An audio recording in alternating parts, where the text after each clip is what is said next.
자, 오늘은 복음이란 무엇인가 5번째 시간으로 영접하는 자들의 권세라는 제목을 가지고 은혜를 나누겠습니다. 여러분, 오늘 말씀의 진리를 본격적으로 살펴보기 전에 먼저 복음을 점검하고 정리하겠습니다.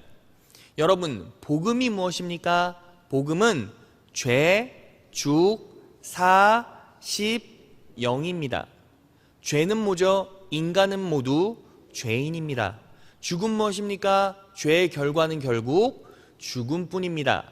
사는 뭐죠? 하나님께서 당신을 사랑하셨습니다.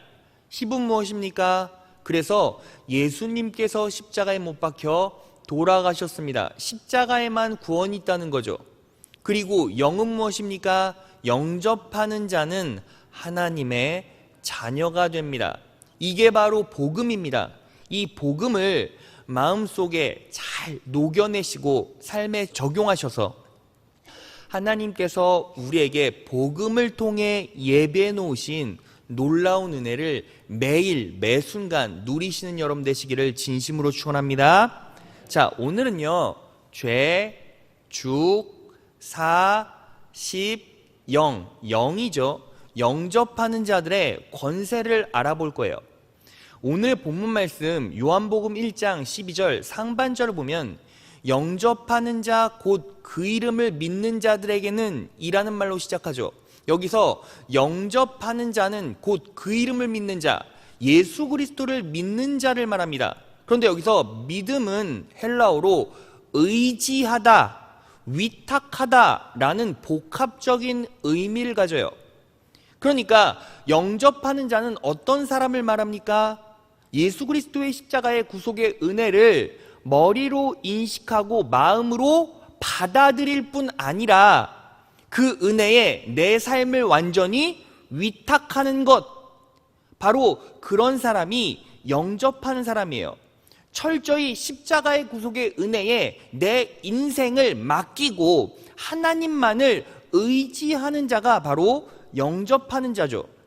그러면 왜 이 진리가 그토록 중요합니까? 여러분, 지금 이 시대, 이 현실을 한번 직시해 보세요. 여러분들의 삶은 어떻습니까? 이 시대 사람들의 인생을 가만히 추적해 보면 어때요? 삶의 모든 분야가 너무너무 힘들잖아요. 경제, 정치, 사회, 문화, 뭐 하나 빠질 것 없이 전부 다 힘들어요.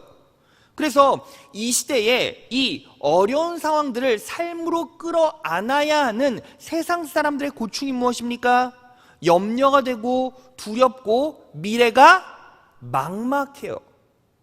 그런데 그리스도인은 그런 염려와 두려움을 가질 필요가 없어요. 왜 그렇습니까? 우리는 위탁하고 의지할 분이 계시기 때문입니다. 믿으십니까? 그분이 우리 하나님이 되세요. 그래서 우리는 뭐만 하면 됩니까? 오늘 말씀처럼 영접하는 자들의 모습만 보이면 돼요. 뭐 하면 됩니까? 철저하게 내 무거운 짐, 이 짐을요, 하나님께 고스란히 맡기고 위탁하는 거예요. 그럴 때 하나님께서 우리 짐을 맡아주시고 그 인생을 책임져 주세요. 그러면 하나님께서 이 영접하는 자, 하나님께 모든 것들을 맡기고 위탁하는 자들에게 어떤 축복을 주십니까? 오늘 본문 말씀 하반절에 보면 하나님의 자녀가 되는 권세를 주셨대요. 여러분, 하나님의 자녀가 되는 권세를 주셨다, 이 말 가운데는 두 가지 의미가 있어요. 첫 번째는 하나님의 자녀가 되는 것 자체가 권세라는 것이고, 그리고 하나님의 자녀들이 누릴 수 있는 특별한 권세가 있다는 뜻입니다. 그래서 오늘은 이 두 가지를 알아봄으로써 하나님의 놀라운 사랑과 은혜를 말씀을 통해 확인해보고 삶에 적용해 보겠습니다. 자, 그래서 이 하나님의 자녀들이 누릴 수 있는, 갖게 되는 권세는 두 가지예요. 첫째, 하나님의 자녀가 된다는 것 자체가 권세입니다. 여러분, 하나님의 자녀가 된다는 것 자체가 권세예요. 왜 그렇게 말할 수밖에 없습니까? 여러분, 하나님의 자녀가 되었다라는 건 내 안에 뭐가 있다는 거죠? 믿음이 있다는 거죠. 그런데 그 믿음은요, 내 노력과 내 수고로 갖게 되었습니까? 그렇지 않잖아요. 여러분, 내 믿음은요, 내가 능동적으로 믿는 게 맞아요. 하지만 내 안에 있는 역사하는 믿음은 내 수고와 노력으로 갖게 된 게 아니에요. 예를 들어 볼까요? 여러분, 제가요, 지금 이 자리에 있어요. 저는요, 예수님을 믿습니다. 하나님의 자녀예요. 그런데 제가 소유하고 있는 믿음은 제 노력으로 갖게 되는 것입니까? 아니죠. 여러분, 제가요, 만약에 신앙의 가정에서 태어나지 못했다면, 우리 어머니의 눈물 어린 헌신의 기도가 없었다면, 우리 아버지의 정직하고 단순하지만 강력한 충고와 조언이 없었다면, 제가 인생의 회의를 느끼고 사회생활을 10년 하면서 너무너무 힘든 상황도 많이 겪었고, 그리고 쓴맛도 많이 겪었고, 두려움과 염려에 빠져 있었을 때 제 시선 끝에 낡은 성경책 한 권이 없었다면, 제가 딱 태어났는데 제 인생 앞에 성복교회가 없었다면, 제가 교육부에 있었을 때 우리 교사분들, 집사님들, 권사님들의 기도가 없었다면, 우리 아버지를 전도하신 할머니의 눈물 어린 기도가 없었다면, 할머니를 전도하신 그 전도인이 없었다면, 할머니를 전도하신 전도인을 전도한 전도인이 없었다면, 그러면 결국 내 믿음은 내 노력과 내 수고로 갖게 되는 것입니까? 아니요. 제 믿음 이면에는 하나님께서 믿음을 주시겠다 작정하시고 그 믿음의 시작점이 되는 온전한 믿음을 저에게 심어주셨기 때문이에요. 제 믿음은 제 것이 아니라 하나님께서 저에게 주신 믿음이 들어왔기 때문에 제가 능동적으로 믿을 수 있었다는 거죠. 그래서 바울은 이 부분을 정확하게 로마서에서 이렇게 말하고 있습니다. 로마서 1장 17절이에요. 복음에는 하나님의 의가 나타나서 믿음으로 믿음에 이르게 하나니 기록된 바 오직 의인은 믿음으로 말미암아 살리라 함과 같으니라. 복음에는 하나님의 의란 문맥적으로 하나님의 선하심, 하나님의 뜻, 하나님의 은혜가 나타나서 이런 의미입니다. 복음에는 하나님의 뜻, 계획, 선하심이 나타나서 믿음으로 믿음에 이르게 하나니, 이 첫 번째 믿음이 어떤 믿음입니까? 하나님께서 우리에게 주신 선물로서의 믿음이에요. 하나님의 은혜가 내 인생 가운데 나타나서 그 하나님께서 내게 주시고자 작정하신 믿음이 내 안으로 들어온 거죠. 그래서 이제 그 믿음 때문에 나는 어떻게 되었습니까? 내가 스스로 믿을 수 있게 되었어요. 복음에는 하나님의 의가 나타나서 하나님께서 주신 믿음으로 이제 내가 믿는 믿음에 이르게 하나니, 이 뜻인 거예요. 그래서 기록된 바 오직 의인은 믿음으로 말미암아 살리라 함과 같으니라. 믿으십니까? 그래서요, 여러분 정확하게 인식하셔야 돼요. 여러분들이 어떻게 이 자리에 나올 수 있었죠? 여러분들은 믿음이 있잖아요. 여러분들이 믿음이 있으니까 이 자리에 나오게 되는 건데, 여러분들이 어떻게 이 자리에 나올 수 있었습니까? 여러분들이 믿음을 가지고 있다는 것은 결국 배후에서 하나님께서 계획하시고 개입하셨다라는 뜻이에요. 여러분, 그 놀라운 은혜의 개입과 계획의 실체는 뭐죠? 하나님께서 창세전부터 여러분들을 택해 주셨어요. 그리고 여러분들을 딱 정확하게 지명하시고 택해 주시고 창조하시고 예수 그리스도를 통해서 구원해 주셨죠. 그리고 불러주신 거예요. 그리고 그 하나님께서 우리에게 영광스럽게도 너는 내 소유다 라고 말씀해 주셨죠. 믿으십니까?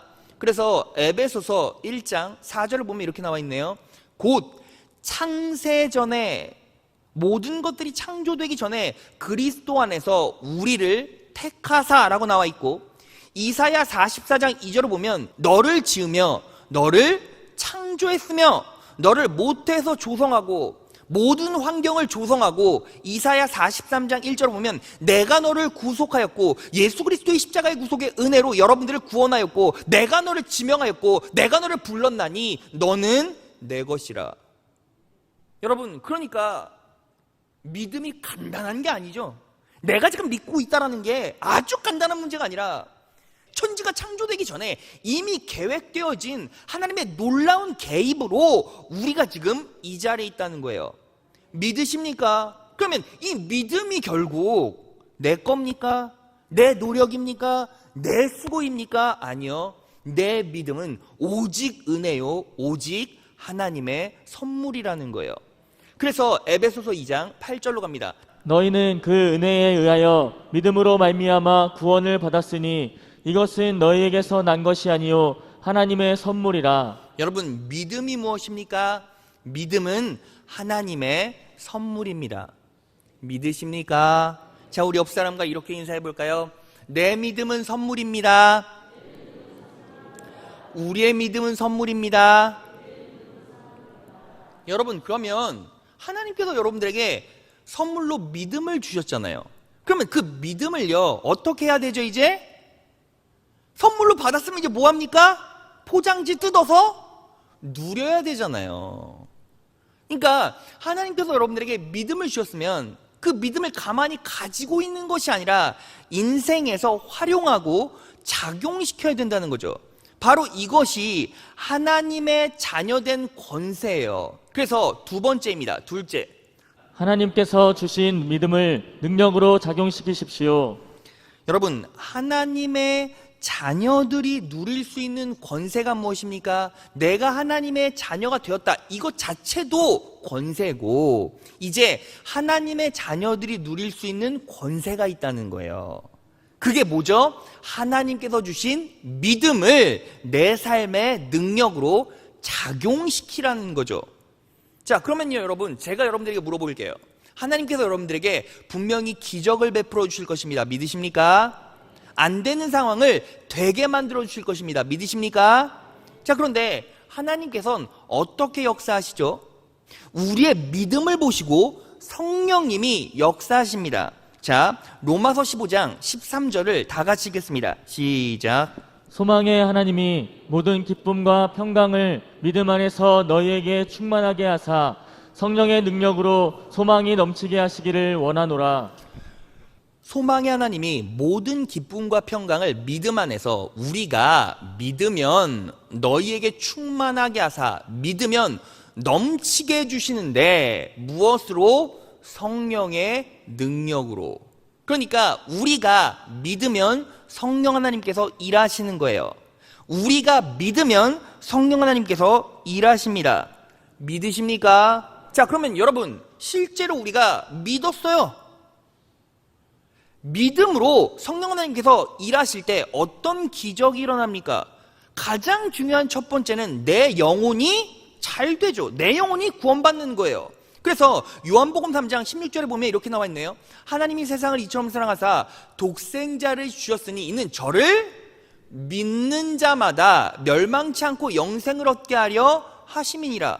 믿음이 우리 영혼 가운데 작용될 때 어떻게 됩니까? 우리는 멸망치 않고 영생을 얻게 돼요. 천국을 소유하게 됩니다. 믿으십니까? 영원한 생명을 소유하게 되는 거죠. 영혼이 잘 되는 거예요. 그리고 또 하나, 예수님께서요, 공생의 사역을 하실 때 12년 동안 혈루증을 앓던 여인이 있었죠. 자궁 내막에 염증이 생기고 상처가 있어서 계속 하혈하는 병이에요. 그 혈루증을 12년 동안 앓고 있었던 자매가 예수님의 은혜에 의지하여 믿음으로 손을 뻗어요. 그리고 나서 육체가 치유되게 됩니다. 그때 예수님께서 이 자매에게 뭐라고 말씀하십니까? 예수께서 가라사대 딸아, 내 믿음이 너를 구원하였으니 평안히 가라. 내 병에서 놓여 건강할지어다. 내 병에서 놓여 건강할지어다. 믿음이 무엇을 만들어냅니까? 육체적인 치유를 만들어내죠. 믿으십니까? 자, 그리고요, 이 믿음이요, 무엇을 만들어냅니까? 여러분, 우리는요, 인생을 살면서 인생 농사를 짓죠. 가정 안에서는 자식 농사를 짓고, 사회에서는요, 직장에서, 사업에서 농사를 짓잖아요. 그럼 농사를 지으면 결국 무엇을 맺게 됩니까? 열매를 맺게 되죠, 열매를. 그런데 믿음은 결정적으로 열매에 강력한 영향을 끼쳐요. 그리고 이 믿음이 역사할 때 결국 우리의 환경 또한 바꿔냅니다. 예수님께서 이제 십자가에 못 박혀 돌아가시기 전에 예루살렘으로 입성하셨어요. 그 장면을 한번 볼까요? 마태복음 21장 19절을 보겠습니다. 마침 길가에 있는 무화과 나무 한 그루를 보시고 그 나무로 가셨으나 잎사귀 밖에는 아무것도 없으므로 그 나무에서 말씀하셨다. 이제부터 너는 영원히 열매를 맺지 못할 것이다. 그러자 무화과 나무가 곧 말라버렸다. 21절. 예수께서 그들에게 말씀하셨다. 내가 진정으로 너희에게 말한다. 너희가 믿고 의심하지 않으면 이 무화과 나무의 한 일을 너희도 할 수 있을 뿐 아니라 이 산더러 들려서 바다에 빠져라 하고 말해도 그렇게 될 것이다. 예수님께서 어떻게 말씀하셨습니까? 내가 진정으로 너희에게 말한다. 너희가 믿고 의심하지 않으면 이 무화과 나무의 한 일을 하나님께서 어떤 일을 하셨죠? 무화과 나무에 저주를 하자 무화과 나무가 더 이상 열매를 맺을 수 없게 되었어요. 그러니까 믿음이 무엇에 영향을 끼친다? 내 삶의 열매에 영향을 끼친다. 이 산더러 들려서 바다에 빠져라 라고 말해도 그렇게 될 것이다. 산이 들려서 바다에 빠지면 어떻게 됩니까? 우리 환경이 당연히 변화하게 되겠죠. 그래서 믿음이 우리 인생 가운데 실질적으로 작용이 되면 우리 사업에, 우리 가정의 열매에 아주 중요한 영향을 미치게 돼요. 그리고 우리의 삶의 환경을 전환하고 바꾸어냅니다. 믿으십니까? 그러니까 우리는 뭐 해야 합니까? 믿음을 작동시켜야죠. 믿음이 영혼 구원을 만들어냅니다. 믿음이 육체 치유를 만들어냅니다. 믿음이 열매에 영향을 줍니다. 믿음이 환경을 변화시킵니다. 너무 놀라운 은혜죠. 그러면 이 은혜를 어떻게 우리 인생 가운데 작동시킬 수 있을까요? 자, 오늘 본문 말씀을 다시 보겠습니다. 오늘 본문 말씀 요한복음 1장 12절 말씀 보면 영접하는 자, 영접하는 사람이라는 말 안에 힌트가 담겨져 있어요. 여기서 영접이라는 단어는 헬라어로 람바노라고 하는데 취하다, take, 취하다, 받다, 그리고 조금 더 적극적인 의미로는 움켜쥐다 라는 뜻이 있어요. 그러면 여러분, 믿음이란 무엇입니까? 믿음이란 하나님께서 우리에게 은혜를 베풀어 주실 때 어떻게 하는 겁니까? 가장 적극적으로 받아내고 갖고 움켜쥐는 거예요. 그러면 하나님께서 어떻게 은혜를 우리에게 베풀어 주시죠? 말씀의 약속을 통해서 우리에게 은혜를 베풀어 주세요. 갈라디아서 3장 5절로 갑니다. 하나님이 여러분에게 성령을 주시고 기적을 베풀어 주신 것은 여러분이 율법을 지켰기 때문입니까? 기쁜 소식을 듣고 믿었기 때문입니까? 하나님께서 여러분들에게 성령을 주시고 기적을 베풀어 주신 것은 여러분이 율법을 지켰기 때문입니까? 이 말이 무슨 뜻이죠? 행위로 반응했기 때문입니까? 아니면 기쁜 소식, 복음, 은혜의 말씀을 듣고 믿었기 때문입니까? 당연히 은혜의 말씀을 듣고 믿었기 때문이죠. 여러분, 그래서 우리가 우리 인생에서 기적을 일구는 방법은 우리의 행위, 우리의 수고, 우리의 노력이 아니라 무엇으로요? 듣고 믿는 것으로. 하나님의 말씀의 은혜를 듣고 뭐 하는 거예요? 움켜쥐란 말이에요. take, 잡으란 말이에요. 받으란 말이에요. 그게 너무너무 중요하죠. 그러니까 여러분, 예배를 통해서 우리는 항상 하나님의 약속을 온전히 받아내고 그냥 듣고 흘릴 것이 아니라 뭐 하는 겁니까? 움켜줘야 돼요. 놓지 말아야죠. 여러분, 오늘요 은혜의 말씀이 선포됩니다. 그런데 여러분들이 그 말씀을 움켜줬어요. 그러면 이 움켜진 은혜는 언제까지 가지고 가야 됩니까? 최소한 다음 주 주일 예배까지는 가지고 와야 그 능력에 힘입어 살아갈 수 있을 것 아닙니까? 근데 우리는 어때요? 물론 많은 성도들은 말씀을 움켜쥐고 듣고 믿음으로 살아가지만 어떤 성도는 예배 끝나자마자 쥐지도 못하고 다 놓고 집에 가버려요. 그래서 기적이 일어나지 않죠. 그러면 우리는 어떻게 합니까? 당연히 은혜의 말씀이 선포되면 그걸 내가 움켜쥐듯이 테이크, 가지듯이 받듯이 철저하게 붙잡아야 돼요. 그리고 어떻게 합니까? 입술로 선포해야 합니다. 자, 이사야 55장 11절을 보면 하나님께서 이렇게 말씀하셨어요. 내 입에서 나가는 말도 헛되이 내게로 돌아오지 아니하고 나의 뜻을 이루어 나의 명하여 보낸 일에 형통하리라. 내 입에서 나가는 말도, 하나님의 말씀은 선포가 되면 그냥 끝나는 것이 아니라 어떤 열매를 맺어요? 형통의 열매를 맺어요. 그러니까 우리가 은혜의 말씀, 하나님의 원리를 인식하고 받아들이고 의지하고 내 짐은 뭐 하는 거예요? 다 하나님께 위탁하고, 그리고 하나님의 은혜의 말씀을 받아내고 움켜쥐고 입술로 고백하면 그 인생은 형통하게 될 거란 말이죠. 믿으십니까? 자, 그러면 너무너무 중요한 말씀이고 여러분들의 인생을, 여러분들의 삶을 뒤바꿀 말씀이에요. 여러분들이 이 말씀을 믿으면, 의심치 않고 믿으면 산을 옮길 것이고, 의심하면 그냥 여러분들이 잡고 있는 말씀조차 다 여러분들의 손가락 사이로 다 빠져나가겠죠. 그러면서 다 흘러나가 버리겠죠. 그러면 이 말씀을 그대로 적용해 봅시다. 여러분, 제가요 가장 좋아하고 사랑하는 말씀 중에 하나가 이사야 41장 10절이에요. 두려워하지 말라. 내가 너와 함께함이라. 놀라지 말라. 나는 내 하나님이 됨이라. 내가 너를 굳세게 하리라. 참으로 너를 도와주리라. 참으로 나의 의로운 오른손으로 너를 붙들리라. 여러분, 이건 말씀의 약속이죠. 하나님께서 여러분들에게 주신 말씀의 약속이에요. 근데 하나님께서 여러분들에게 뭐라고 말씀하십니까? 두려워하지 말라. 두려워하지 마. 왜? 내가 너와 함께하고 있잖아.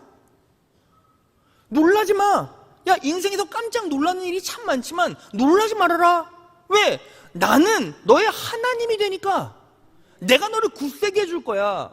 참으로 너를 도와줄 거야. 참으로 나의 의로운 오른손. 여러분, 구약에서 오른손은 능력을 말해요. 그래서 이사야 62장 8절에 보면 여호와께서 그 오른손, 그 능력의 팔로 맹세하시되라고 나와 있어요. 그러니까 나의 의로운 오른손으로 너를 붙들리라. 이 말은 뭐예요? 걱정하지 말아라. 나는 너에게 온전히 의롭고 능력으로 너를 붙들어 줄 거야. 그러면 우리는 이 약속의 말씀을 어떻게 테이크하고 어떻게 취해야 합니까? 두려운 일이 일어나요. 삶에 어려운 일이 일어나요. 여러분들의 마음 가운데 염려가 막 들어옵니다. 실제로 그렇잖아요. 그렇지 않습니까? 두려움이 만연하는 세상이에요. 그럴 때 우리는 어떻게 합니까? 두려워하지 않겠습니다. 왜요? 하나님께서 나를 붙잡아주고 계시니까요. 두려워 말라. 내가 너와 함께함이라. 내 인생 가운데, 여러분들의 인생 가운데 실제로 죽음이 직면됐다고 생각해 보세요. 그러면 얼마나 두렵겠습니까? 여러분, 이 시대에요, 제가요 올해 딱 느낀 게 있어요. 거의 성도들이요 늙어가고 연로해지고 몸이 아프면 거의 암으로 죽는 성도들이 참 많아요. 대부분. 뭐 교통사고 죽는 성도들도 많고. 그런데 정확히 알아야 될 거, 죽음에 방불한 고난과 고통이 와서 두려워할지라도 사실은 혼자 있어서 두려워요. 어떤 고난이 온다 할지라도 가장 큰 능력을 가지고 계신 분이 나와 함께 하시면 어떤 두려운 상황이 있다 할지라도 두렵지가 않은 거예요. 여러분, 그냥 여기 우리 권사님 집사님 여자분들 많이 있잖아요. 밤길 무섭잖아요. 그런데 밤길이 무서워도 어때요? 옆에 남편이 있으면, 같이 함께 있으면 밤길이 절대 무섭지. 목사님, 저는 남편이 더 무서워요. 뭐 이럴지언정. 어때요? 절대로 밤길이 무섭잖아요. 왜? 함께하고 있으니까. 그렇지 않습니까? 그러면 우리는 어떻게 입술로 고백하는 거예요? 두려워 말라. 두려워하지 않겠습니다. 내가 너와 함께합니다. 하나님께서 나와 함께 하십니다. 놀라지 않겠습니다. 왜? 하나님께서 나의 하나님이 되어주시니까. 하나님께서 나를 굳세게 해주십니다. 참으로 하나님께서 나를 도와주십니다. 하나님은 나에게만은 의로우셔서 능력의 손으로 나를 붙잡아 주십니다. 믿으십니까? 그 약속을요, 담백하고 단순하게 어린아이처럼 받아들이고 믿으세요. 그리고 입술로 선포하고 고백하시는 겁니다. 그리고 그 말씀으로 내 영적인 부분을 갈무리하세요. 두려움이 밀려오면 그 말씀으로 몰아내세요. 왜? 하나님께서 실제로 우리 안에 역사해주고 계시고 함께 동행해주고 계시잖아요. 믿으십니까? 자, 그러면 이렇게 매주 말씀을 받고 묵상하시는 거예요. 입술로 고백하시는 거예요. 그리고 뭐 하는 겁니까? 선포하셔야죠. 그리고 또 하나, 바로 예수의 이름으로 고백하는 거예요. 예수의 이름으로 선포하는 거예요. 자, 요한복음 1장 12절, 오늘 본문 말씀을 다시 보면 이렇게 나와 있죠. 영접하는 자, 곧 그 이름을 믿는 자들에게는 이라고 나와 있어요. 그 이름, 예수의 이름을 믿는 자들에게는 이라고 나와 있죠. 그 예수의 이름을 믿는다라는 개념이 뭐예요? 의탁하다, 위탁하다, 의지하다라는 말이잖아요. 우리가 시작할 때 배웠잖아요. 그러면 예수의 이름에 내 문제를 위탁하는 거예요. 예수의 이름으로 명하노니 내 영혼과 내 육체 가운데 고통은 깨끗하게 치유될지어다. 믿으십니까? 여러분, 이건요 그냥요 방법이고 능력이고 진리고 원리예요. 여러분, 예수님께서 십자가에 못 박혀 돌아가신 후에 제자들과 사도들이 남아서 막중한 선교 사역을 합니다. 그들은 가진 게 아무것도 없었어요. 돈도 없었습니다. 물질도 없었어요. 환경도 조성이 되어 있지 않았어요. 그런데 그 인생길 가운데선 시련과 난관만 있었잖아요. 그럴 때 어떻게 결국은 이겨내고 승리했습니까? 바로 예수의 이름으로 내 난관들을 전부 다 이겨냈다는 거죠. 그래서 여러분, 성전 미문에 안진뱅이가 앉아 있었을 때 베드로가 그 안진뱅이를 기적적으로 일으킬 때 어떻게 고백하고 선포합니까? 사도행전 3장 6절입니다. 베드로가 가로되 은과 금은 내게 없거니와 내게 있는 것으로 내게 주노니 곧 나사렛 예수 그리스도의 이름으로 걸으라 하고. 예수님의 수제자였던 베드로가 뭐라고 말합니까? 나사렛 예수 그리스도의 이름으로 걸으라고 라고 선포했죠. 그리고 신약시대 마지막 사도 바울이 빌립보에서 귀신 들린 점집 여종을 결국에는 치유할 때 어떻게 선포했습니까? 바울이 심히 괴로워하여 돌이켜 그 귀신에게 이르되 예수 그리스도의 이름으로 내가 내게 명하노니 그에게서 나오라 하니 귀신이 즉시 나오니라. 베드로도, 그리고 바울도, 그리고 영접한 자, 그 이름을 온전히 의지하는 우리도 뭐 하는 겁니까? 예수의 이름으로 선포하는 거예요. 여러분, 금요생수회강을 항상 마치고 나면 성도님들 중에서 정말 치유될 수 없는 불치병이 있는 분들이나 기가 막힌 기도 제목들이 있는 분들이 저에게 따라와서 교구 목사님께 말씀을 해주시고 저에게 와서 기도를 받고 가세요. 근데 제가 항상 기도할 때 그냥 기도만 하는 것이 아니라 이런 다짐과 약속을 받습니다. 성도님, 예수의 이름으로 100번, 1000번 선포하십시오. 예수의 이름으로 내 아픈 곳을 꾸짖어 명령하십시오. 영혼이 갈급하고 영혼이 불안하면 내 영혼을 흔드는 사단을 무찔러 달라고 예수의 이름으로 선포하십시오. 근데 한 성도가 저한테 이렇게 물었어요. 목사님, 100번이요? 네. 99번은 안 되나요? 여러분, 제가요 숫자를 말하는 게 아니에요. 그리고 여러분, 정확하게 아셔야 될 거, 예수의 이름은 주문이 아니에요. 우리가 막 주문해오듯이 그런 주문이 아니라는 거예요. 여러분, 세상 사람들이요 예수를 영접하지 않은 분, 예수를 진짜 인격적으로 만나서 믿지 않는 분들이 예수의 이름으로 명하노니 하면 귀신이 날아가고 그리고 육체 질병이 치유됩니까? 아니요. 예수의 이름은 주문이 아니에요. 그러니까 안 되는 거죠. 그 예수의 이름 안에는 내가 예수님만을 철저하게 의지합니다. 그분만이 나의 주권자시고 나의 치유자시고 나의 회복자이십니다 라는 신앙 고백이 분명히 믿음으로 들어가 있어야죠. 그래서 지속적으로 계속 선포하면서 하나님을 의지하라는 거예요. 예수의 이름을 명하노니 내 육체 가시는 깨끗하게 소멸될지어다. 그럴 때 하나님께서 분명히 그 믿음 보고 역사해 주세요. 자, 말씀 정리해 보겠습니다. 여러분, 제가 말씀을 정리하면서 간단하게 간증 하나만 하고 마무리할게요. 제가 몇 주 전에 우리 사무장 하시는 최준열 장로님 아내 되시는 이화정 원사님의 간증문을 받았어요. 제가 읽어드리겠습니다. 올해로 성복교에서 신앙생활을 한 지 40년이 되었습니다. 그동안 하나님이 부어주신 은혜를 많이 경험하며 신앙생활을 했지만 요즘처럼 뜨겁게 신앙생활을 하지는 못했던 것 같습니다. 올해 장로님이 갑작스럽게 건강에 이상이 생기셔서 수술을 해야 하는 상황이 되었습니다. 그때 많이 두려웠고 걱정도 되었지만 하나님께 기도하며 치료해달라고 했습니다. 하나님의 은혜 가운데 장로님 수술이 잘 되었고 건강하게 회복되었습니다. 하나님께서 장로님에게 새 생명을 얻게 하심을 경험하며 저에게 영적인 변화가 일어났습니다. 먼저 기도가 달라지기 시작했습니다. 새벽 기도에 나올 때마다 관절염으로 다리가 아파 걸을 수도 없는 상황이었습니다. 그럴 때 저는 담임 목사님이 선포하신 말씀을 기억하며 나는 하나님 나라의 왕 같은 제사장이다. 나를 아프게 하는 사단아 예수의 이름으로 명하노니 물러가라 외치며 기도했습니다. 그렇게 믿음으로 고백하고 일어나면 통증도 사라졌고 다리에 힘도 들어가서 가볍게 집에 돌아올 수 있었습니다. 이렇게 기도를 통해 날마다 저와 함께 하시고 응답하시는 하나님을 체험하며 살아가고 있습니다. 그리고 하나님의 말씀이 마음에 쏙쏙 들어오니 말씀에 사모함이 생기고 말씀을 들을 때 마음이 뜨거워짐을 느낍니다. 한 말씀 한 말씀이 꿀송이와 같이 달게 느껴집니다. 이전에 경험하지 못했던 말씀의 은혜를 매일매일 풍성히 누리고 있습니다. 말씀과 기도가 회복되니 삶에서도 변화가 일어나기 시작했습니다.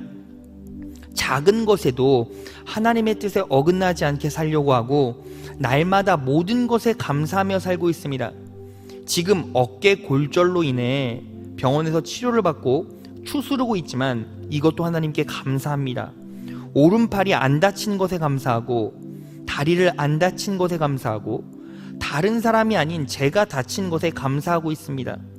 부족한 자를 사랑하셔서 하나님의 은혜를 깨닫게 하시고 새롭게 변화된 영적 삶을 살아갈 수 있게 인도해 주신 하나님께 진심으로 감사드립니다. 여러분, 우리 이화자 권사님이 한 4주 전, 5주 전에 영화부에서 사역을 감당하시다가 넘어져서 어깨뼈가 부러지셨어요.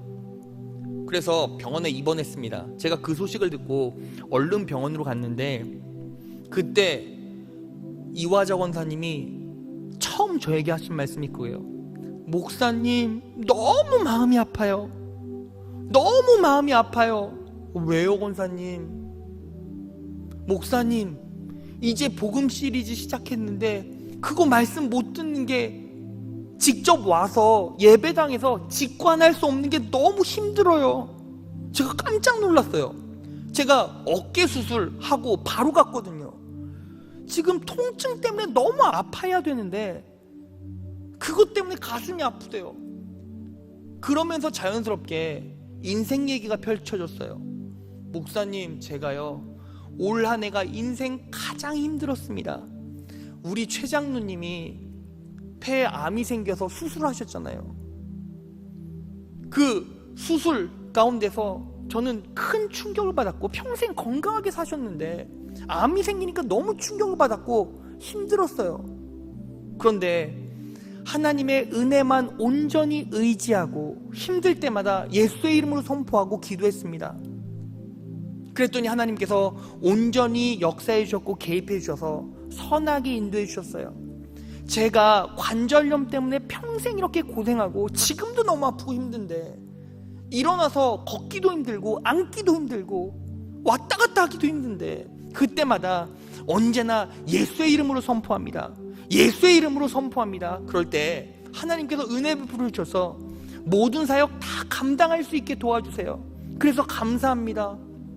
이번에 어깨뼈 부러진 것도 목사님 제가 부러져서 감사해요. 만약에 새 가족이 와서 새 신자가 와서 그 영아부 피덩어리 아이가 넘어져서 잘못됐으면 분명히 부서에서 시험 들고 교회에서 난리 나지 않았겠습니까? 그런데 제가 그 고통을 감당하게 돼서 감사합니다. 그러면서 눈물을 뚝뚝 흘리시고 목사님 기도해 주세요 하고 제 손을 끌어다가 아픈 부에 손을 얹었는데 제가 마음이 뭉클해지는 거예요. 제가 위로해 드리려고 왔는데 되려 권사님의 말씀 속에서 은혜를 받았어요. 그러면서 권사님이 저한테 이런 말씀하셨어요. 목사님, 저는요 죽기 일보 직전까지 충성할 겁니다. 죽기 일보 직전까지 이 사명 잘 감당해낼 거예요. 그리고 감사함으로 하나님 앞에 설 겁니다.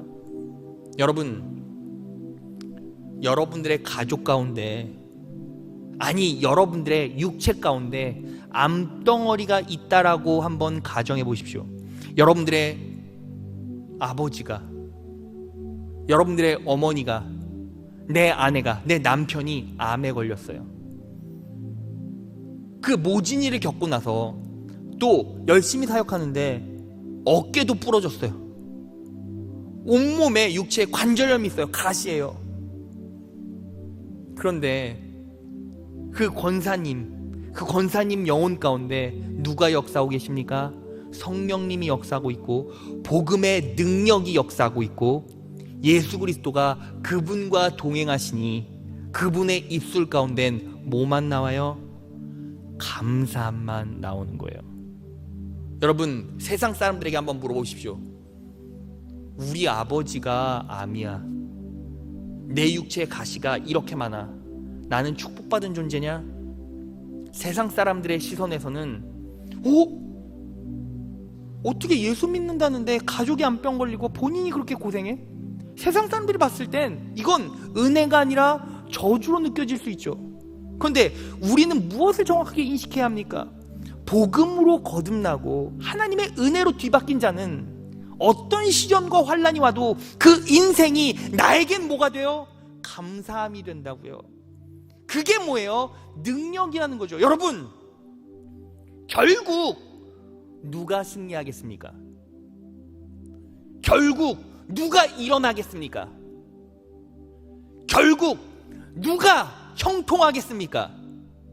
하나님의 은혜, 복음으로 살아가는 자들, 절대로 넘어지지 않고 끝까지 개입해 주셔서 선을 이루게 하시고 그 능력으로 하나님께서 끝까지 그 자리에서 놀라운 은혜를 베풀어 주셔서 승리의 기쁨을 만끽하게 하신다고요. 오늘도 예배 때 이 간증을 들으시는데 눈물을 흘리시면서 감격하시고 감사하셔요. 여러분, 놀랍지 않습니까? 이 복음이 내 중심에, 내 인생 가운데 있는 분들은 암 때문에, 육체 가시 때문에, 관절염 때문에, 가족에게 임한 재앙 때문에, 그것 때문에 넘어지거나 쓰러지지 않습니다. 오직 은혜입니다. 오직 은혜입니다. 내가 영접한 자라면, 내가 믿는 자라면 나는 지금 내 인생의 모든 짐을 누구에게 위탁하고 맡겼는지에 대해서 한번 점검해 봅시다. 영접하는 자, 곧 그 이름을 믿는 자들, 영접하는 자, 곧 예수의 이름에 내 인생을 온전히 위탁하는 자들은 하나님의 자녀된 권세를 누리게 될 것입니다. 오늘 이 복음의 은혜를 온전히 내 인생 가운데, 내 영혼 가운데 녹여내셔서 어떤 삶의 시련과 역경이 온다 할지라도 복음으로 승리하고 복음으로 기뻐하고 복음으로 감사하는 여러분 되시기를 진심으로 축원합니다.